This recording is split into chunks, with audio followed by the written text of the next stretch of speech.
Hai guys, selamat pagi. Saya berada di lokasi SMA Negeri 1 Tanjung Pandan untuk sekedar berbagi, bercerita. Bang, Ben, bercerita bahwa situasi penerimaan siswa baru tahun 2020. Dan hari ini guys, saya sudah berusaha bagaimana mengambil langkah dan memperhatikan keluh kesahnya masyarakat dalam penerimaan PSB ini. Dan mudah-mudahan hari ini menjadi yang terbaik untuk seluruh pemerintah, termasuk saya, karena saya orang pemerintah juga. Dan hal ini menjadi pokok pembicaraan kita pada kesempatan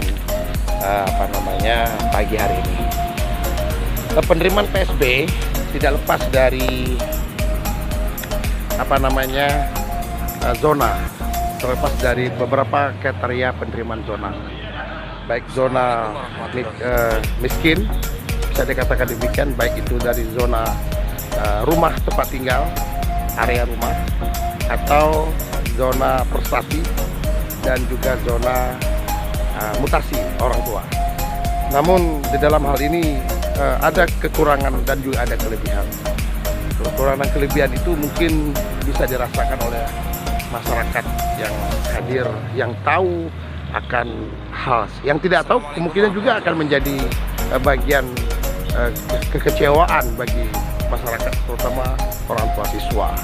Dan hari ini mungkin kalaupun kita bicara masalah mutasi, masalah zona daerah atau zonasi, itu menjadi momok pembicaraan yang cukup menarik di wilayah Belitung. Tidak hanya di Belitung, mungkin juga berada di luar Belitung, juga berada di luar, mungkin provinsi juga mengalami seperti itu. Nah, sehingga hal-hal seperti ini, seperti ada yang mengatakan saya dapat dari lapangan mengenai masyarakat keluhan. Anak saya nilainya sampai 89, sampai 87, bahkan ada yang 90. Karena rumahnya berada di lebih dari 2 kilo, mereka tidak bisa diterima di sekolah yang mereka inginkan. Nah, itu yang pertama, kendala dari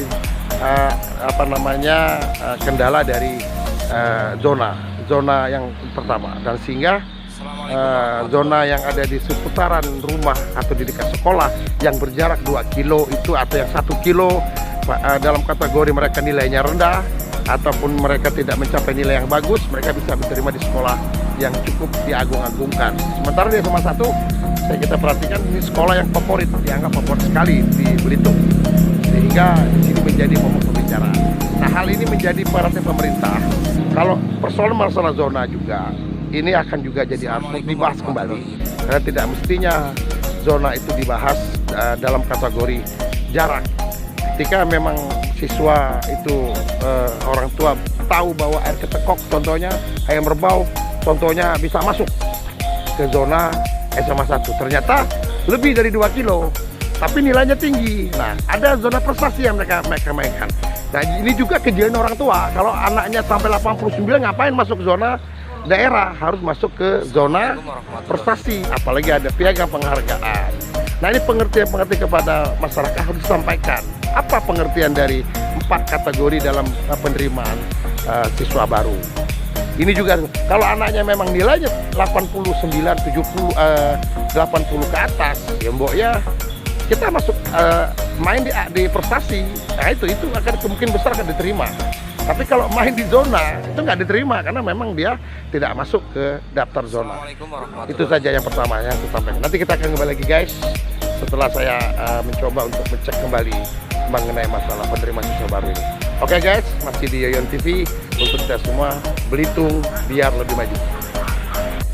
Hai guys, kembali lagi ke Yoyon Sitompul TV. Melanjut ke yang tadi, setelah saya masuk ke dalam kembali melihat situasi pendaftaran siswa baru yang hari ini juga sudah dilaksanakan untuk prestasi di SMA Negeri 1 Tanjung Pandan.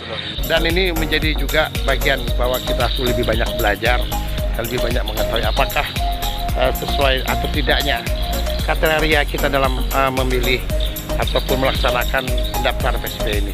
Nah, untuk itu saya harap juga kepada dinas terkait, terutama Dinas Pendidikan Provinsi Bangka Belitung dan juga kawan-kawan yang ada di sana, untuk dapat memberikan penjelasan lebih jelas lagi mengenai masalah sistem penerimaan PSP dengan sistem zona. Nah, untuk itu mudah-mudahan kalaupun kita memang lebih pantasnya lagi juga, lebih bagusnya lagi juga menyampaikan kepada masyarakat, menyampaikan kepada siswa.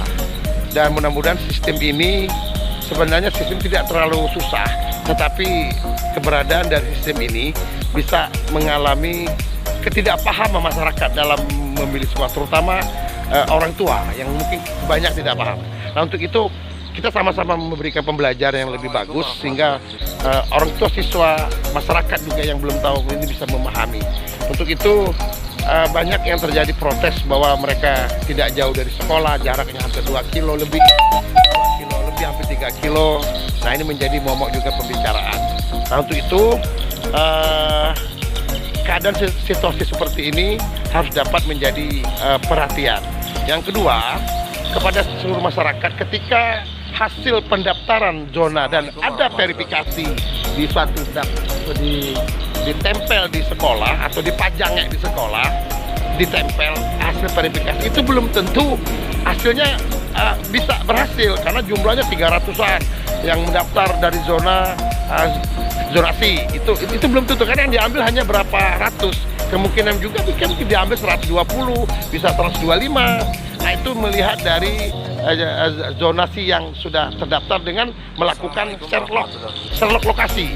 Nah, untuk ketegasan dari penerima siswa baru harus ditegaskan, yaitu pertama, ketika memang sudah menerima verifikasi hasilnya jumlah siswa sekian, harus ditekan kembali Sherlock lokasinya juga harus ditetapkan. Jadi masyarakat tahu, oh, kita harus ditetapkan bahwa Sherlocknya hari sekian, jam sekian, kalau tidak kami cabut. Seperti itu. Jadi masyarakat juga paham bahwa itu juga menentukan dari hasil penerima siswa baru tersebut. Nah, jadi jangan tidak tegas gitu. Yang kedua, kalau memang kita mau bermain dalam prinsip dalam persoalan masalah zonasi, ini tidak bisa karena kita posisikan bahwa kita terbuka. Memang tujuan pemerintah Indonesia, terutama pemerintah dari Menteri Pendidikan, itu tujuannya melakukan zona ini memeratakan baik pintar, ada yang kurang pintar, kemudian juga tidak pernah merasa, mungkin seperti itu tujuannya. Kalau saya berpikir seperti itu, tujuan pemerintah adalah memeratakan. Yang tidak pernah SMA 1 yang nilainya kecil bisa dapat SMA 1, tapi yang nilainya besar bisa lari ke mana-mana. Dan kedua, sekolah yang ada di suatu daerah tempat, terutama SMA 1 ini, sekolahnya hanya satu yang di kota, sementara SMA 2, SMK-nya jauh. Nah, kalau di kotanya memang ada sekolah yang lebih daripada 2, SMA 1 mungkin ada di Arsaga lah, atau ada yang ada di Kampung Ujung sama SMA yang dianggap ada di situ, saya rasa orang nggak rebutan ke SMA 1 gitu loh. Nah, ini juga jadi perhatian bagi pemerintah, khususnya saya juga akan nyampaikan ini kepada pemerintah pusat maupun pemerintah provinsi juga. Saya rasa demikian guys, hasil saya untuk hari ini guys, dengan si tombol TV-nya untuk Anda semua dan bisa bermanfaat. Semoga semuanya sukses. Belitung damai, Belitung indah, Belitung cantik. I love you full buat semuanya, buat masyarakat Belitung khususnya. Dan saya akhiri dengan ucapan Bravo Belitung, I love you too, good, dan stay terus di Yoyon si Tombol TV.